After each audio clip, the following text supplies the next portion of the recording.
Hindi po tayo loyal sa tao kundi sa posisyon. Hindi po tayo loyal sa tao kundi sa posisyon. Maraming kumakalat ng mga video, mga general ng mga sundalo, nasuhulan ni Martin Romualdez at Zaldico. Kaya kahit anong rally ang gawin ng mga tao, mga pulis at sundalo parang bulag at bingi sa sigaw ng kawawang Pilipino. Mabuti pa mga retiradong pulis at sundalo, lumalabas sa mga lansangan ng taas noo,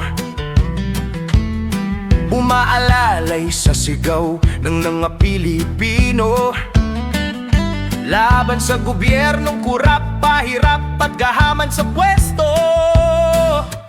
Tukoy na kung sino ang mga magnanakaw sa gobyerno, ngunit hindi pinapatawag ni Ping Lacson at Tito Soto.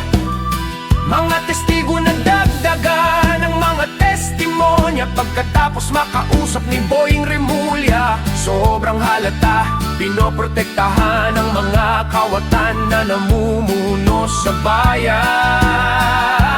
May mga pulis at sundalo, protektado daw sindikato ng gobyerno. Kung ito man ay totoo ay mga putang ina ninyo,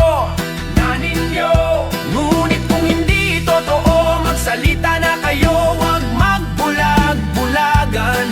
Pakinggan ang sigaw ng bayan, pangbayan. Pakinggan ang sigaw ng kawawang Pilipino.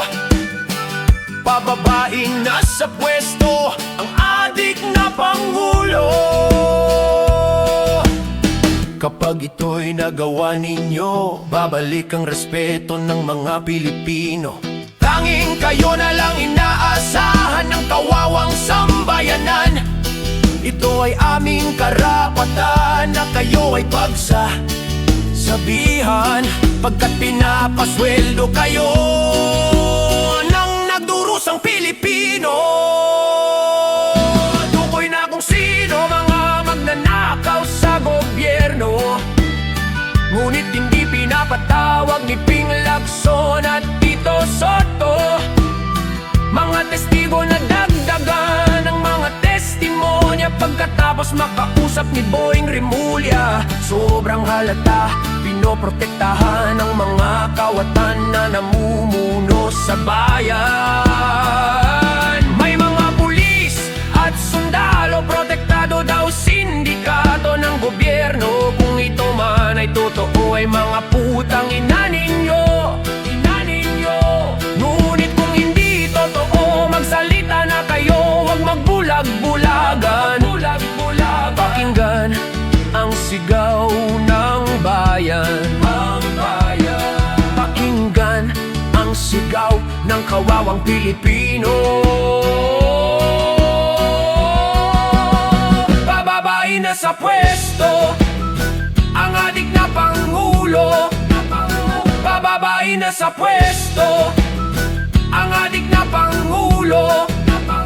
Pababain na sa pwesto ang adik na Pangulo.